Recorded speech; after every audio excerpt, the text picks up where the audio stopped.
Takže těbis lidi.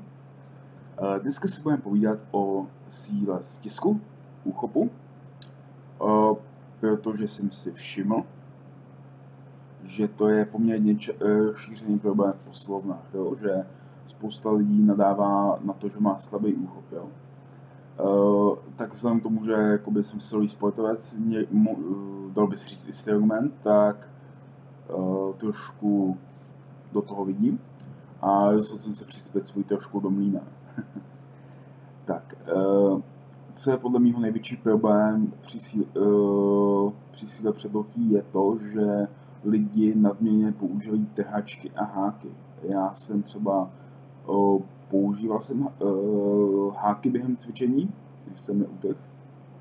A jakoby momentálně používám háky. Používám háky v práci, kde přece jenom jakoby silíme těžké věci x hodin, tak používám tyhle, myslím, že jsou to dokonce dámský, jo. Prostě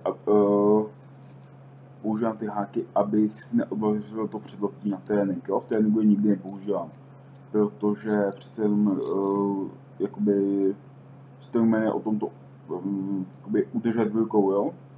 To je samozřejmě to samé, jo.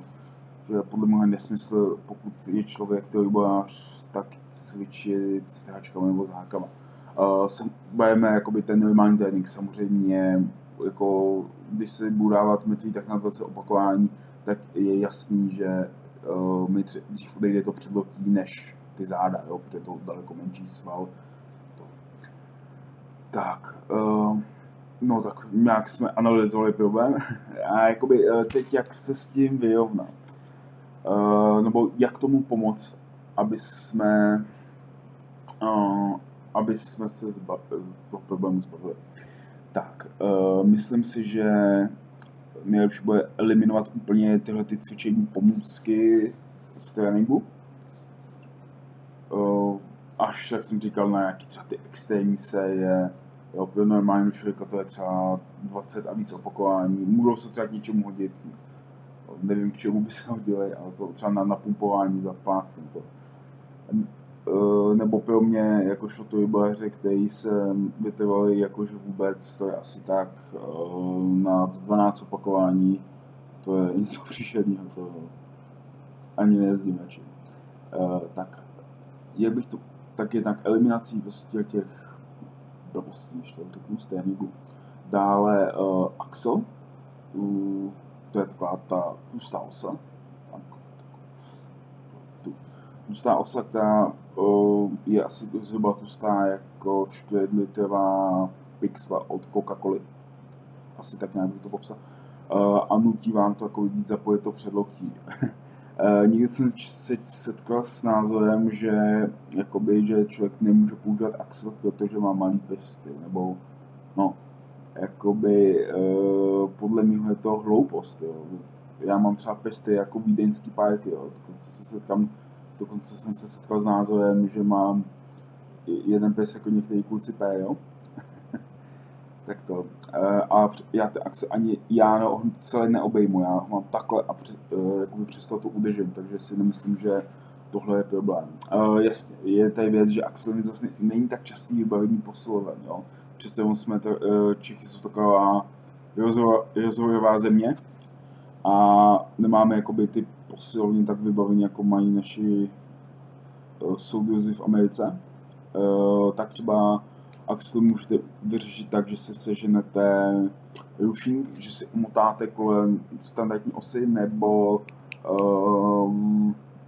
takovým tou izolací od PVC truby, jak jsem taky viděl, že se to dělá, jo. Zkuste být kreativní, můžu vám to pomoct. Potom, co třeba jsou dobrý specializované cviky vyložené to předloktí, jo. Já třeba v tréninku zase tak nepoužívám, protože mně přijde hloupost prostě cvičit jenom to předloktí. Tak to rád kombinu, nevím, že si třeba vezmu 2 kotouče, stisknu si je a krčím trapézama, jo. To jsou tyhle ty boule za ušima. Krčím trapézama, jo. Ty kotouče držím hladkýma stranama k sobě, takže jakoby musím je udržet, abych to, nebo třeba co je vynikající cvik Reevesův tah, za výslovnost. však mi napište. To, což je jakoby mrtvý tak, kde nedržíte tu čínku za tu osu, ale držíte ji za kotouče po stranách, jo. Takže je to zajímavé, vyzkoušejte si to, jo. Vygooglete si to, kdyby něco, tak mi napište. Tak, potom jsou různý, jakoby, tohle by jsou takový ty typy pro normální návštěvníky posiloven, nebo netradiční typy pro normální návštěvníky posiloven.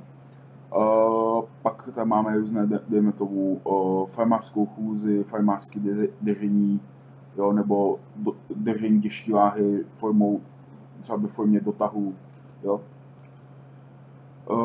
Pak můžeme použít, pokud jste jako, máte fakt bohatý fitko, nebo to, tak máte fat grip, to jsou takový prostě gumový návleky na činky, které mají prostě tlustit ten úchop a má jakoby zlepšit svoje předlotí, jo. Jako já jsem si to třeba chtěl objednat, potom jsem to zjistil, že to stojí asi 11-12 a dočetl jsem se, že to v podstatě skoro léčí rakovinu nebo něco takového měli na webovkách, tak jsem řekl, že asi na to seju a nic se objednat nebudu. Tak jsem si, jak jsem říkal, jsme i rozvojová země, tak jsem si vymyslel tohleto.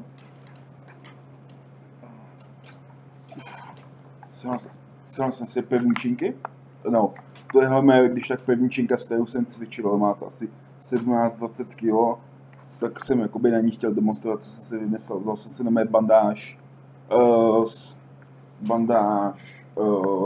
na bench, na zápěstí, umotal jsem si osu a mám jakože kulatý držák, jo. Takže já když cvičím, většinou to mám třeba na klidový zdvihy nebo tak musím držet prostě něco takhle na předlotí vynikající. Vyzkoušejte si to, jo, už nebudete litovat. Zařizuju to, dejme tomu, když v tréninku bicepsu mám třeba 4 zdvihy s jednoučkama, 4 série zdvihů s jednoučkama, tak se mám třeba 2 série ještě takových jakože kladivých zdvihů právě na to předlotí, jo. Já to předlotí moc opakování. Já třeba to předlotí zase tak individuálně netrénuju, takže pro mě je tohleto ideální, jo, taková jakoby kombinace. Jo, většinou, jak jsem říkal, většinou cvičím s trapézama nebo s bicovšem tady. Tak to. Jinak tohle je asi všechno. Konec videa. Takže kdybyste něco chtěli, potřebovali, napište, ozvěte se, jo. Nikoho neokousnu. Když se o mě tvrdí, jako že jím děti, jo, to je nesmysl. Jo. Tak zatím čau lidi a těbic.